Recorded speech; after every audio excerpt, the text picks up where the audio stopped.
আমরা এখন যেটা করব সেটা হচ্ছে ইউটিউবে কিভাবে একটি পাসপোর্ট সাইজের ছবি রিসাইজ করতে হয় সেটার ভিডিও দেখব, অবশ্য ফটোশপ দিয়ে।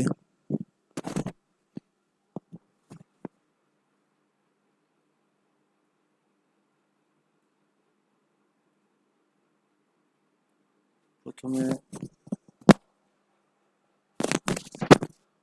ফাইলে যাব, ফাইল থেকে ওপেনে ক্লিক করব। ওপেনে ক্লিক করার পরে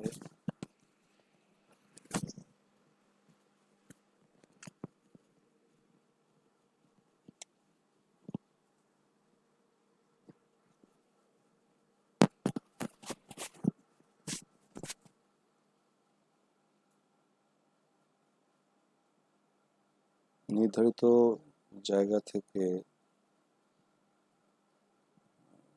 নির্ধারিত ছবিটি চুজ করব। আমি ডেস্কটপে রেখেছি, তাই ডেস্কটপ থেকে আমি চুজ করছি।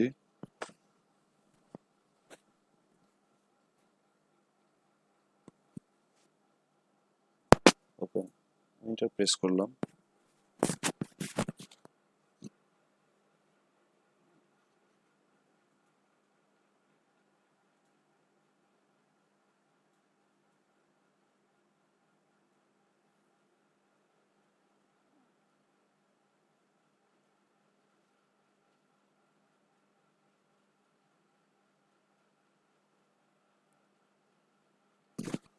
ওকে, লেটস স্টার্ট।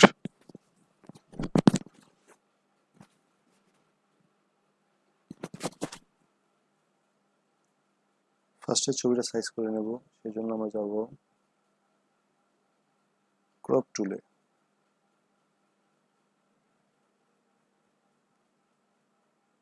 ছবির সাইজ দেব। এখানে রেশিওর জায়গায় উইডথ হাইট রেজোলিউশন দিয়ে দেব। তারপরে আমরা উইডে দেব 1.5 ইঞ্চি এবং হাইটে দেব 1.9 ইঞ্চি। এখন অল্টার প্লাস শিফট চাপবো এবং মাউস দিয়ে এটাকে ড্র্যাগ করে যতটুকু পারবো রিসাইজ করে নেব।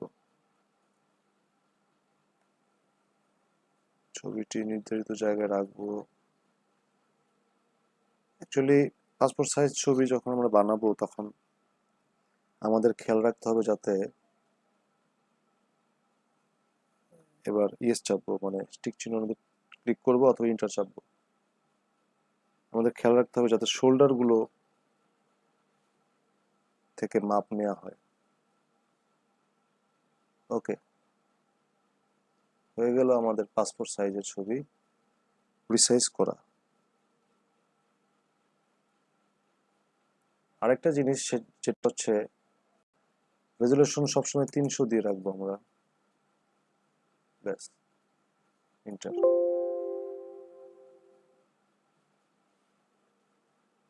হয়ে গেল আমাদের পাসপোর্ট সাইজের ছবি। আমরা নেক্সট ভিডিওতে দেখবো কিভাবে ব্যাকগ্রাউন্ড গুলো কন্ট্রোল প্লাস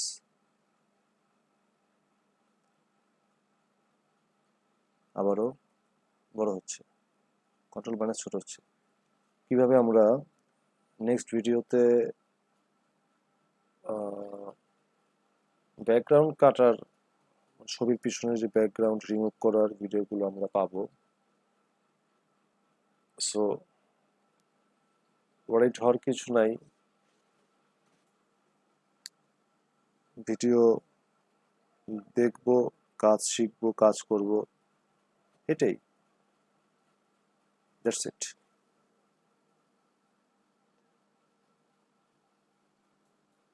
এখন ছবিটা আমরা সেভ করব, কন্ট্রোল শিফট এস চেপে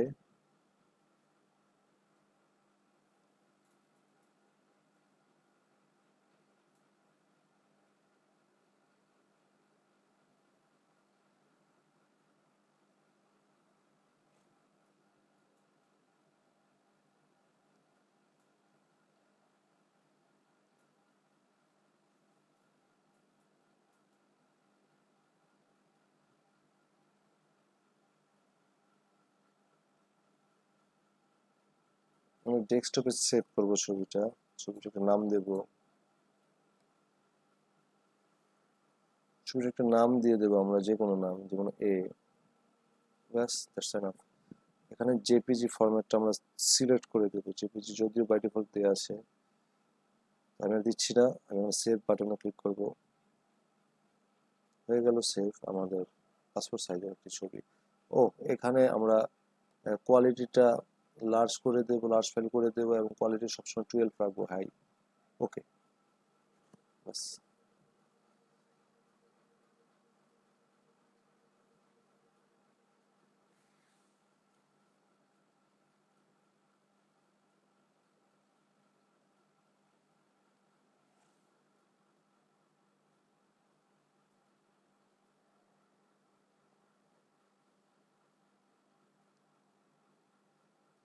ওকে বন্ধুরা, ধন্যবাদ। ধন্যবাদ বন্ধুরা, মনোযোগ দিয়ে ভিডিওটা দেখার জন্য। যদি কিছু শিখতে পারেন, দ্যাটস ওয়েল। আসলে একবারে তো সবকিছু শেখা যায় না, আস্তে আস্তে শিখতে হয়, স্টেপ বাই স্টেপ, ঠিক আছে? তো আমরা আগাবো, ভিডিও দেখবো, কাজ শিখবো, কাজ করব, আনন্দে থাকবো। That's all. ধন্যবাদ।